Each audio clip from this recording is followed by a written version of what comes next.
everyone, thank you so much for joining me on my YouTube channel today. I hope you're all doing well and I hope you're having a fabulous crafting day, whatever you're up to.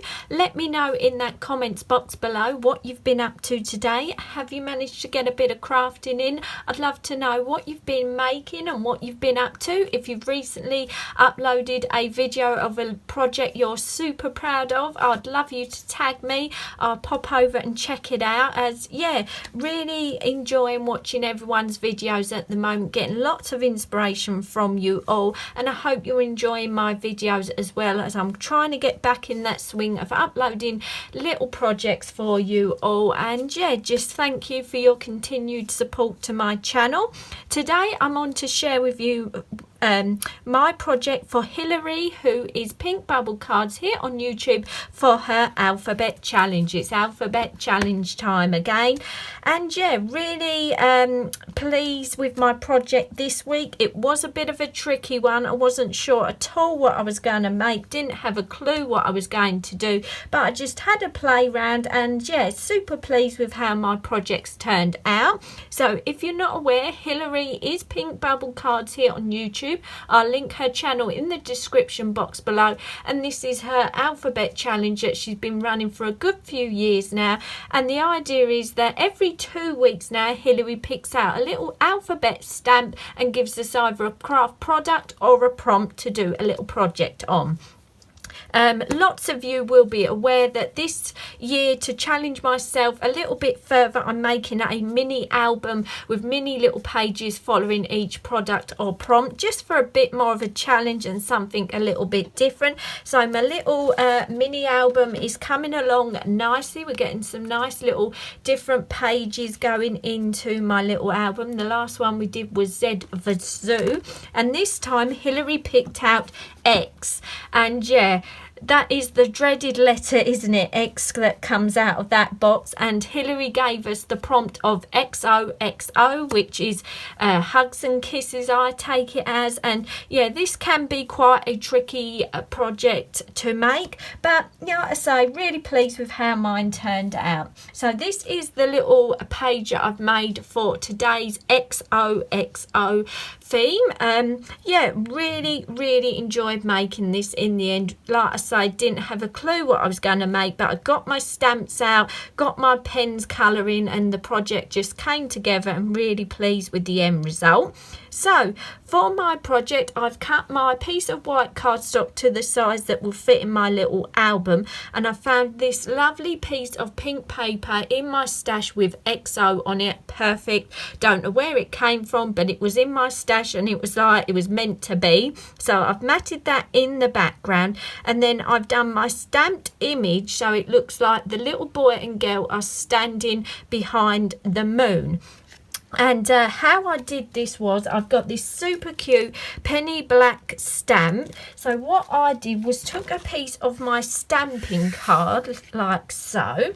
I take my little stamped image, just get it off its clear acetate sheet, stick that on a clear acrylic block, and then I like to use my Memento ink because I like to colour my images with my Copic pen. So any sort of alcohol pen that if you want to use them, you need to use Memento ink for that.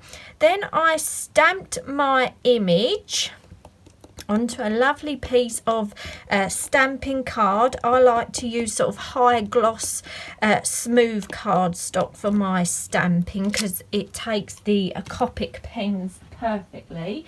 And then what I do is take a nesting die. For this one, obviously I wanted a circle because I was doing the moon design, and then I just place it over my little image and then use a pencil to draw around the outside edge of that die. This is why dies are so handy to have in your stash, because you don't just have to use them for die cutting, they are great for stencils. And then all I did was fussy cutted round the image and then cut round the edge of the circle, and then that gave me my two figures with the moon behind them. yeah, once I'd done that and fussy cutted it out, I re-stamped the image and made myself a little mask with a post-it note, and then I covered up the image like so, and then I took a mixture of my oxide inks and just inked a lovely inky background in that circle area, and obviously the mask covered up my stamped image, so I had no worry of getting ink on that. And then let me move that out of the way. Once I took the mask off, I had this beautiful blended background on that moon shape in the background. And then I just used a sort of splatter stamp I had with different colours of oxide inks, a beautiful purple and the pinks, and just stamped little splats all over that background while the mask was still over my stamped image of the boy and girl. And then once I peeled the mask off, I had this beautiful blended ink background with these sort of splatter craters that look like the moon's surface. Really pleased with how that turned out in the end with those oxide inks, and I just used a black pen to go around the edge of the moon to make that stand out. And then once I took the mask off, I went on and added lots of lovely colour to my image using those Copic pens. I've got the super cute little boy and the girl cuddling him, added some white pen for detail. And then for my sentiments, again I went to my must-have sticker book, my Simple Stories, My Valentine. I definitely need to reorder another one of these and see what other designs I do, because these, like I tell you time and time again, are just a must-have to have in your craft stash whenever you need that little sentiment or that little sticker just to finish your project off. I find them so handy to have. And as you could see, they had the perfect sentiments for this project. We've got XOXO, hugs and kisses, love you to the moon. And it just all worked out perfectly. So if I give you a close-up of my little project, you've got that moon in the background, the super cute boy and girl having a little hug, and then the sentiment stickers just to finish that design off.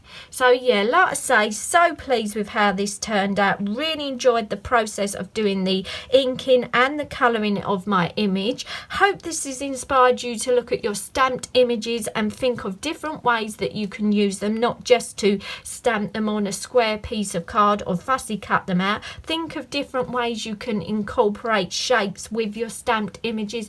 Gives it a lovely effect. And yeah, really do appreciate you watching my video today. Hope you've enjoyed having a look at my alphabet challenge project. Like I say, I'll link Hilary's channel in that description box below. Love you to go and check her out, and also I'll link my playlist in the description box below where you can check out all the projects I've ever done for Hilary's alphabet challenge.